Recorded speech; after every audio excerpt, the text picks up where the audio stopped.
Thank you for tuning in once again to his Vine and Fig Tree podcast. My name is Kurt Olson. I'm your host. I'm coming to you on the morning of February 18th, 2026. Three quick things here for you that have grabbed my attention this week. One is a President's Day poll on presidents. The second one is Marco Rubio's speech in Munich. And the third item is Iran, and I'm going to continue talking about it. Um, First, the President's Day poll. President's Day was Monday the 16th, and YouGov came out with a poll re- regarding presidents. Now, couple observations right off the top. YouGov does a lot of polling on presidential elections, other elections. Hasn't exactly been known for its accuracy. I don't know if that means they skew to the left on a lot of things or what. Really haven't spent much time just studying YouGov at all. So, um, but just saying that right off the bat. And I say that off the bat just based on how some of these presidents fall. The second observation is they only do like 20 presidents. If you're going to do a presidential poll, at least do all of them. And I realize, Zachary Taylor and Franklin Pierce, Martin Van Buren, others aren't regarded as very consequential in the history of our country. But still, there's been 47 presidents, and you should at least take the time to do all of them, not just some of them.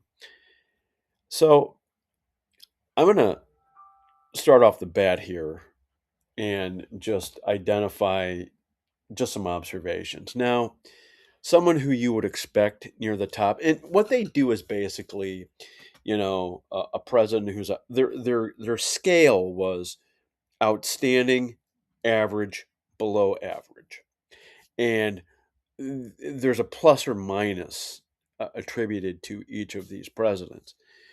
So, someone who you would expect near the top or at the top is there, Abraham Lincoln. He was a plus 71 rating, according to this poll. Um, Obviously, Lincoln saved the Union. Um, a good president, I believe, in a lot of different ways. And then they had John F. Kennedy at a plus 61. Now, I think John Kennedy was a good and solid president. I definitely grade him A minus, B plus if I were doing just grades. Um, Not sure I would grade him the second highest president. Um, George Washington is third with a plus 59. Uh, I would argue he should be at the top. Um, Washington was not only the first president, but rejected a third term when Americans wanted him, and gave some very important warnings to our country on a lot of different things in his farewell address. Um, so Washington is three here. Next is Theodore Roosevelt at plus 50. Um, no. The best thing I believe Teddy Roosevelt did was focus on conservation. Uh, he was one of the early 20th century progressives.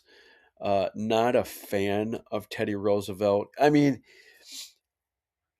don't dislike him, but not this bastion that a lot of people point him out to be. Um, the next one at plus 47 is Thomas Jefferson. Thomas Jefferson, consequential in a lot of ways. He grew the country.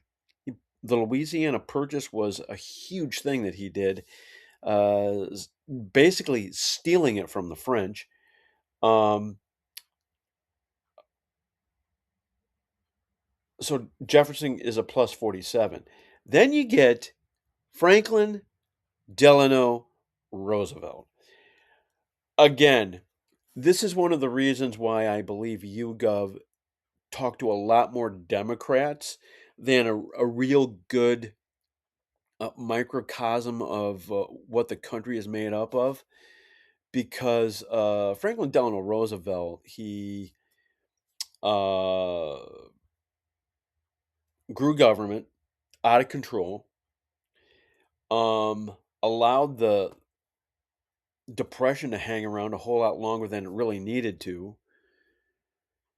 And I think a lot of people have sympathy for him because he was ill. He had polio as president, and that affected him. So, but Franklin Delano Roosevelt does not deserve this kind of a high rating, in my opinion. Um, John Adams is a plus 24. John Adams, strong president early in our country.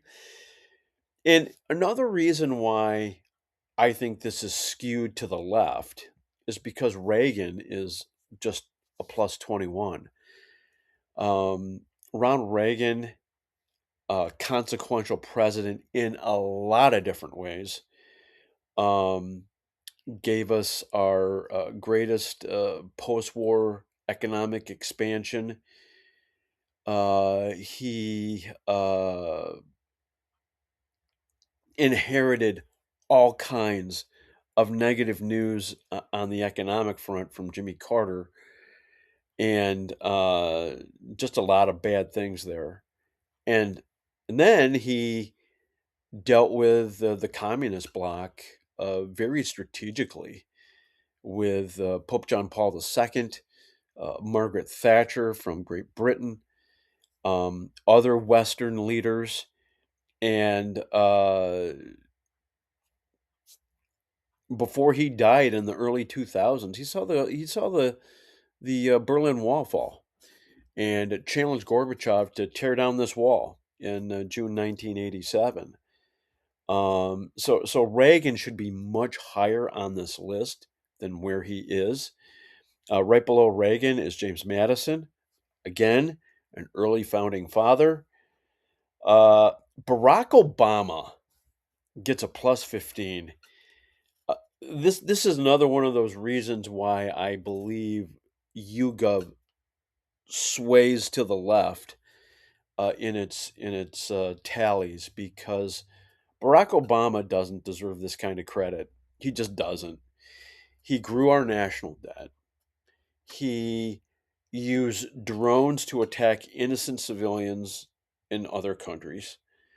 Um, it- his drone attacks may have taken out bad guys, but there was an awful lot of collateral damage, is basically what I'm getting at. Um, Obamacare was a disaster. Um, and a guy who was supposed to be the post-racial president ended up being the most racial president, and he just doesn't deserve this kind of credit. Jimmy Carter gets a plus 6.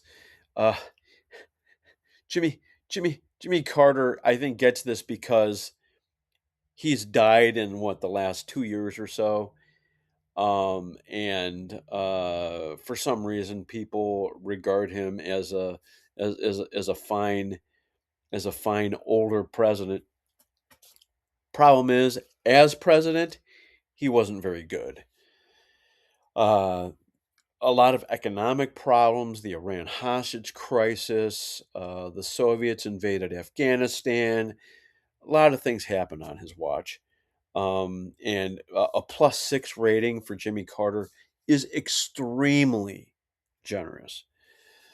Lyndon Johnson, don't like him. Thought he was bad for a lot of different reasons. He gave us the Great Society, all the spending on poverty, which hasn't hasn't done anything to eliminate poverty. Um, uh, I could say more about Lyndon Johnson. I won't. Then we have Woodrow Wilson. Woodrow Wilson is one of the worst presidents in our history. He was a racist. He was one of the progressives. Um, didn't like him at all. And the more we learn about Woodrow Wilson, the more I think Americans would dislike about him. Andrew Jackson gets a -3. He's the father of the Democratic Party. I think a -3 is way too generous for him. He gave us the Trail of Tears with the American Indians, other things. Um, Again, I think that's way too generous. Bill Clinton gets a -3. Um, my guess is with a poll that leans left, this happens because of his connection to Jeffrey Epstein, his scandal near the end of his presidency with Monica Lewinsky.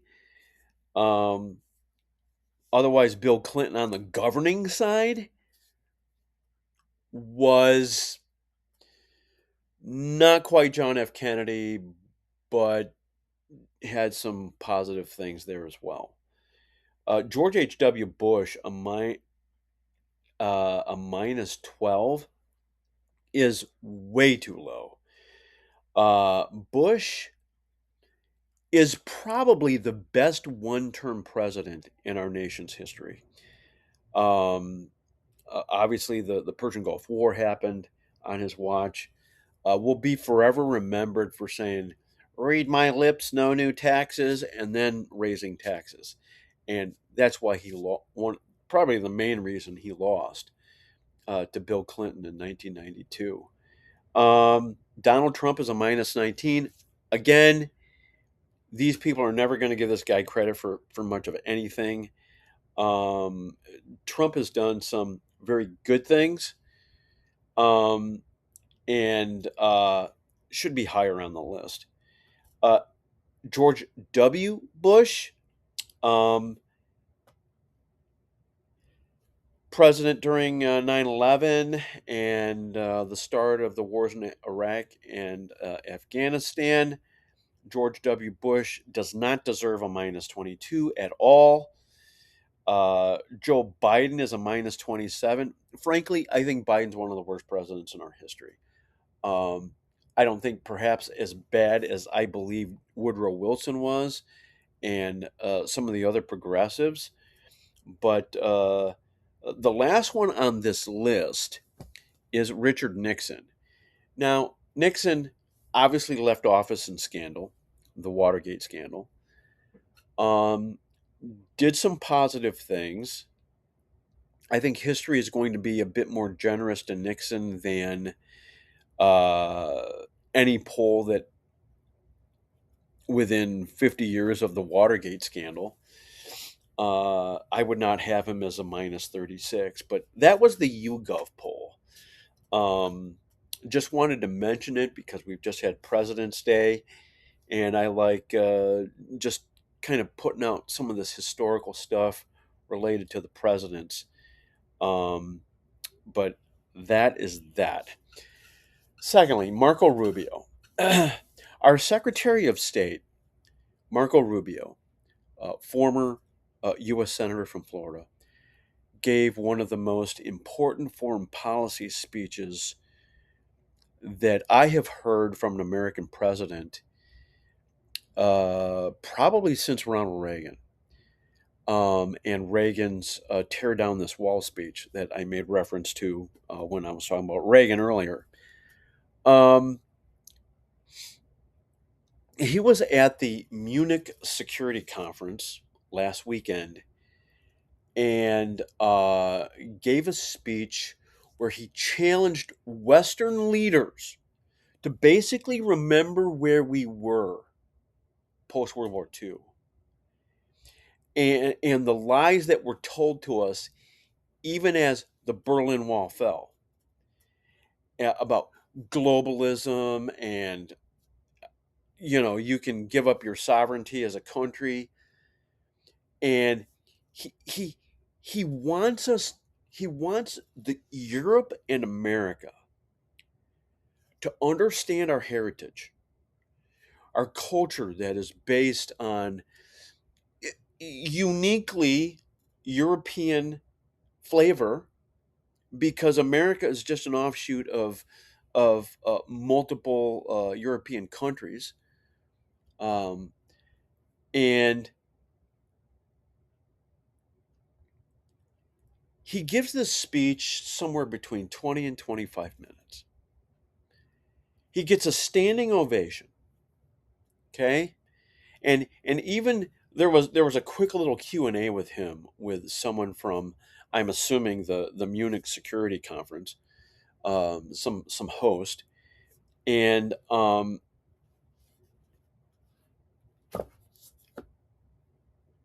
the person even mentioned this sense of relief in the room of the things that he mentioned. And my problem is, while I think this is a great speech and he gets a standing ovation, how many of the Western leaders were in the room? How many of their uh, foreign policy advisors were in the room giving him a standing ovation? And then they go back to their capitals, whether it's Ottawa, London, uh, France, Germany, parts of Scandinavia, other parts of Europe. How many of those people are going to listen to what he said? It's one thing to applaud a speech. It's a very, very different thing for Western leaders to acknowledge what was said. And this was an invitation that Rubio gave for Europe and America to continue working together in harmony, in partnership, uh, based on our collective heritage. And it was just in the description to the podcast. I will include the link from the State Department, that is both the video of the speech and the transcript. You can watch or read at your leisure. But I would encourage you to do so. It's worth 20 minutes of your time to find out what our chief diplomat has to say about some recent past in history and where we go forward. And it was an incredibly visionary speech. And again, Mark Carney recently cut an agreement with China. He's really not very friendly to the United States right now, even though we are the biggest guard dog on the planet for Canada. Keir Starmer, leftist leader in England, he is doing some things with Bush, or not Bush, Trump, but he's very left wing in the governing of his own country. Same thing with Emmanuel Macron in France. Um, Mers, the guy in Germany, uh, just off and on as well. And even Spain, Sanchez, very left wing. And all of the warnings he gave in this speech, Marco Rubio did, about mass migration and the lies that came from the globalists because of it, were things that uh, should be heeded, but I'm not sure they are. So there's that. But link in the link in the description to the podcast to the video and the transcript, and I would encourage you to uh, get a look at that. It's worth your time. Um, and then just secondly off, we had other American officials at that conference. Gavin Newsom, California governor, We had Alexandria Ocasio-Cortez, AOC. We had Gretchen Whitmer, the former governor of Michigan.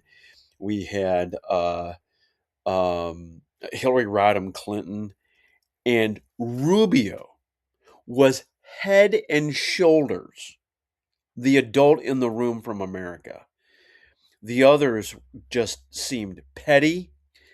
Ocasio Cortez gave a defense of socialism and Marxism, which was frightening on all on its own. Gavin Newsom called American law enforcement Nazis, which is just intellectually lazy. And Hillary Rodham Clinton looked not just old, she looked um, easily triggered by someone from, I don't know if it was the Czech Republic or Slovakia, one of the two, really got her going at one point about Donald Trump. And he did everything but accuse her of having TDS, Trump derangement syndrome. But so just all of that about that speech. Finally and shortly, um, the I believe Trump is going to do something soon. I believe all signs indicate to that. The buildup continues. More military aircraft going to the Middle East. The negotiations with Iran, which what is there to negotiate with terrorists about? Actually, why are we doing that? Um, and I criticized that a couple weeks ago. Um, there isn't much progress there. Um, and I think an attack on Iran is inevitable. Now, yesterday was the 40th day since the killing started, and there were some Iranians that wanted to show up at cemeteries and honor those. This is part of the Persian culture. And in one, I'll allow you to see video of this in one location. IRGC forces were there, and they were shooting anyone who were wanting to recognize the 40th day of the massacres going on in that country. And then another thing happened on Monday. There were these thugs from, I don't know if they were the RIGC, or they were other security forces, but went into these masked men went into a town in Iran and summarily knocked on doors looking for Starlink, looking for people who were parts of these protests, and they're just arresting people. And are they going to be heard from again? Remains to be seen. So I'll give you a couple links in the description to the podcast for that as well. Um, I believe this is going to be a primarily American, Israeli, and British operation. And I don't know how much Britain's going to be involved, but I know Trump is talking to Keir Starmer on the issue, and it's something that just demands more attention. It does, and the payback to the mullahs can't happen soon enough.